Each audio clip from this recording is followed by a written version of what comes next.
মুআজ্জাজ হাজিরিন, মালিক আল্লাহ রাব্বুল আলামিনের বড় একটা ইহসান আমাদের প্রতি যে তিনি ইসলামের মতো একটা ধর্ম আমাদেরকে দিয়েছেন।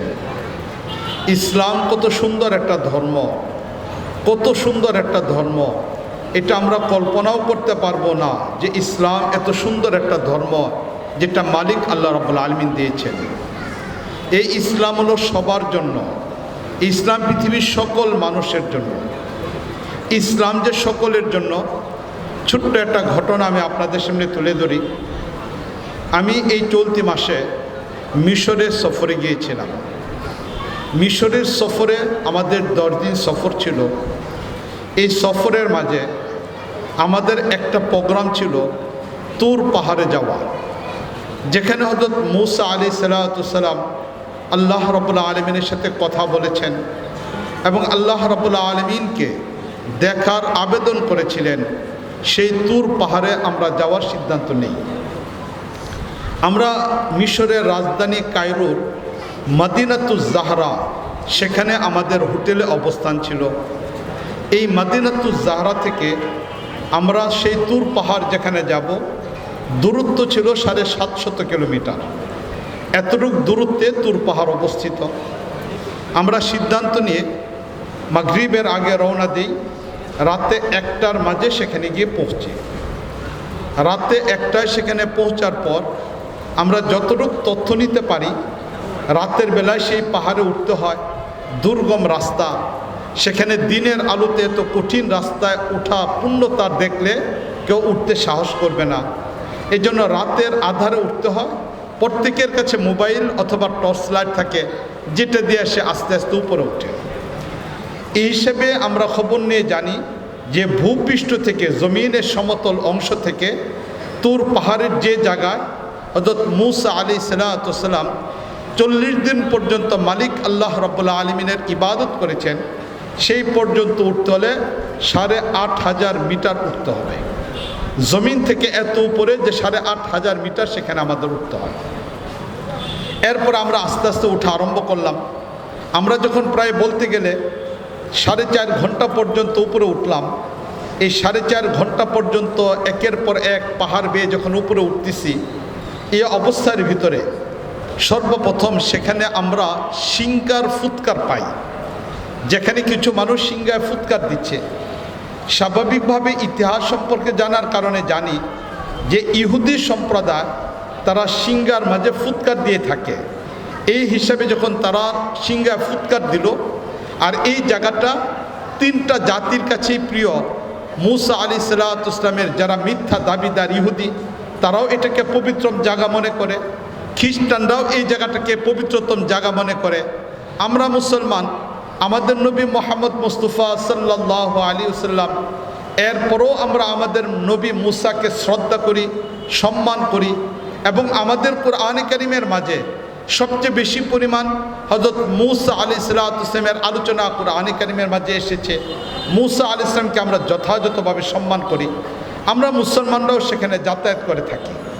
তো এবার যখন সিংগায় ফুৎকার দিল ইহুদি সম্প্রদায়, আমার সাথে যে ছিল তাৎক্ষণিক তাকে বললাম যে তুমি জুড়ে আজান দাও। তারা যদি এই জায়গায় মূসা আলাইহিস সালামের এমন পবিত্রতম জায়গায় সিংগার ফুৎকার দিতে পারে, তাহলে আমরাও আজান দিতে পারি। এই কথা বলে জুড়ে আজান দেওয়া হলো। আজানের পরে আরও প্রায় 1.25 ঘন্টা যখন আমরা মূল চূড়াটা গিয়ে উঠলাম, এই চূড়াটা আমাদের এই জায়গায় যে মাহফিলের প্যান্ডেল আছে, হয়তো এতটুকু বড় হবে, এর চেয়ে বেশি বড় হবে না। এর বিশাল বড় একটা অংশকে দখল করে সেখানে একটা গির্জা তৈরি করা, এর পাশেই আরেকটা ছোট্ট মসজিদ তৈরি করা। এই যে এই জায়গায় মসজিদ তৈরি করা আর একটা গির্জা তৈরি করা, এই 2টা জিনিস উপরে আছে। এছাড়া বাকি কিছু মানুষের বসার জায়গা আছে। এর পাশাপাশি হযরত মূসা আলাইহিস সালাম 40 দিন পর্যন্ত যে জায়গায় ইবাদত করেছেন, সেই জায়গাটাও ইবাদতের জায়গাটা রয়েছে।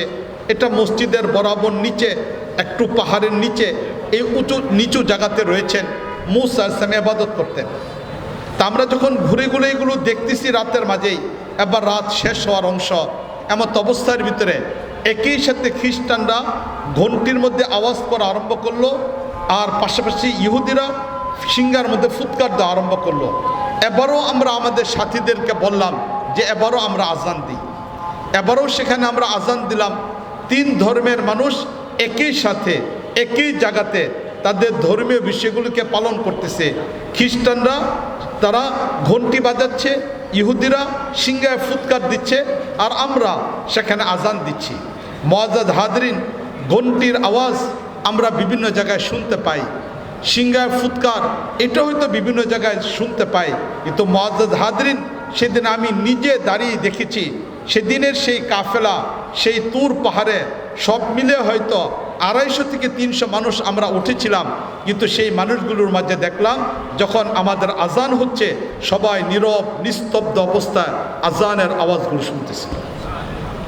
এটা আমাদের ধর্মের বড় একটা বস্তু, যে আমাদের ধর্মের এই আওয়াজ তাদের হৃদয়কে পরিবর্তন করে দিয়েছে।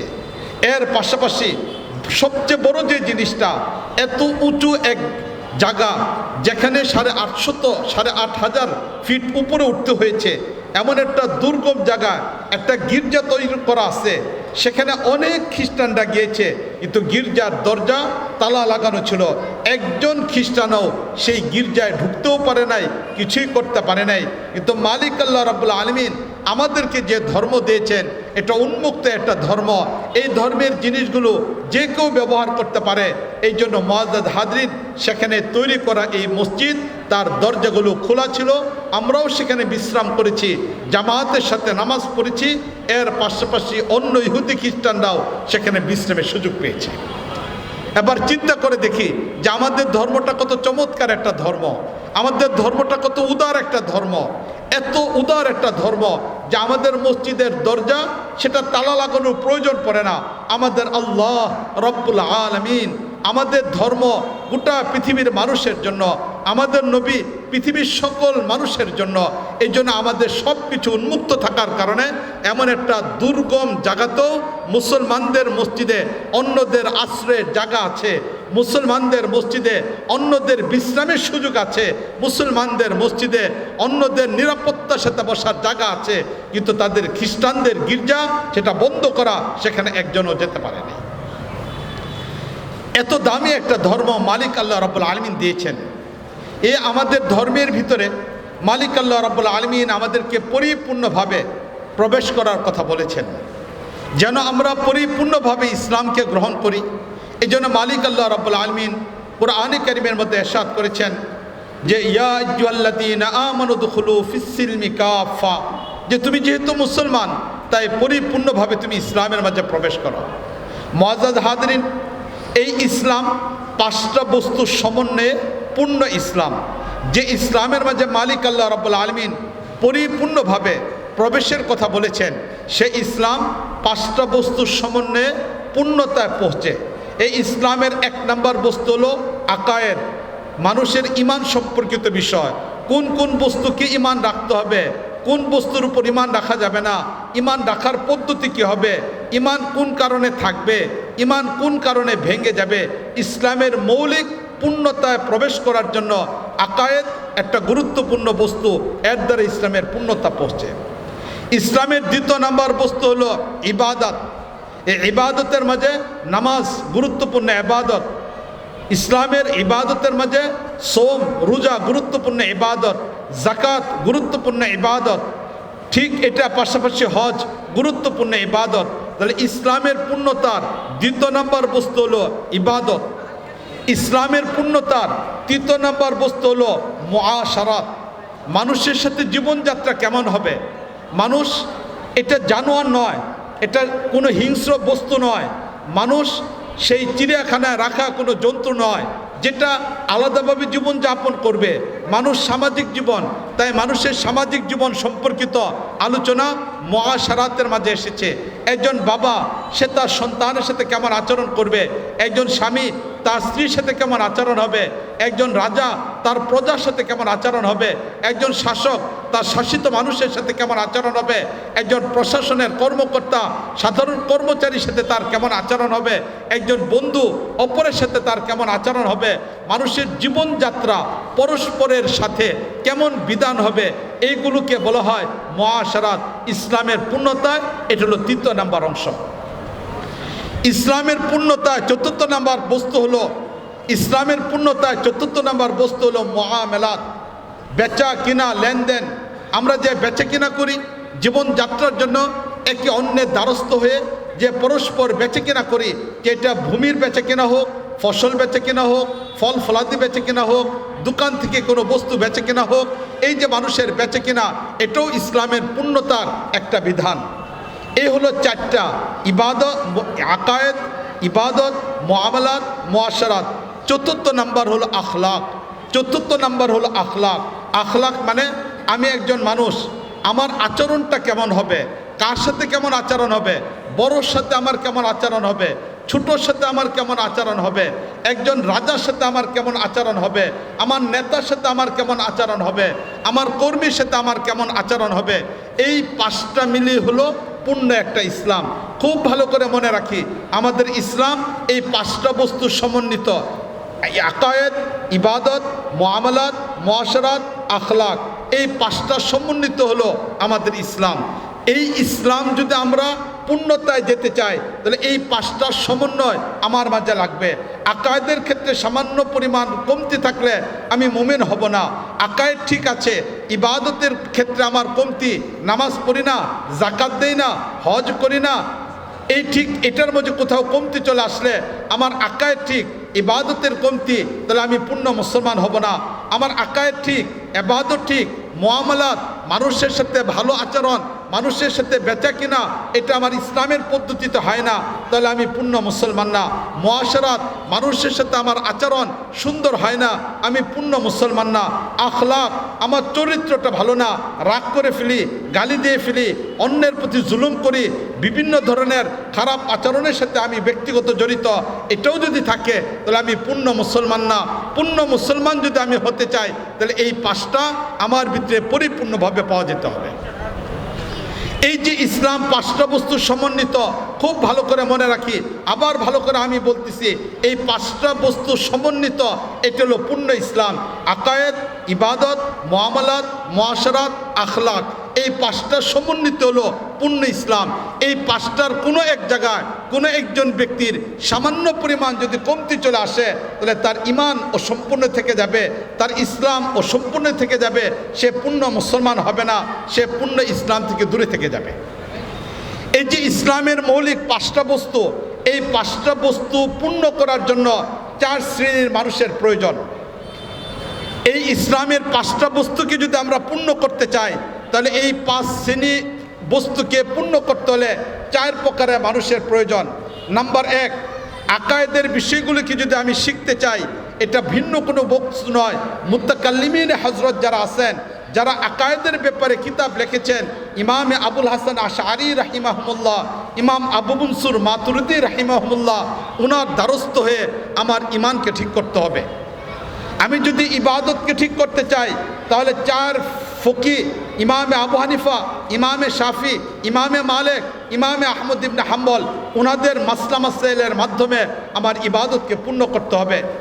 আমি যদি মুআমালাত, আমার ব্যবসার মাসলা জানতে চাই, ফুকায়ে কেরামের প্রয়োজন পড়বে। আমি যদি মুআশারাতের মাসলা জানতে চাই, ফুকায়ে কেরামের প্রয়োজন পড়বে।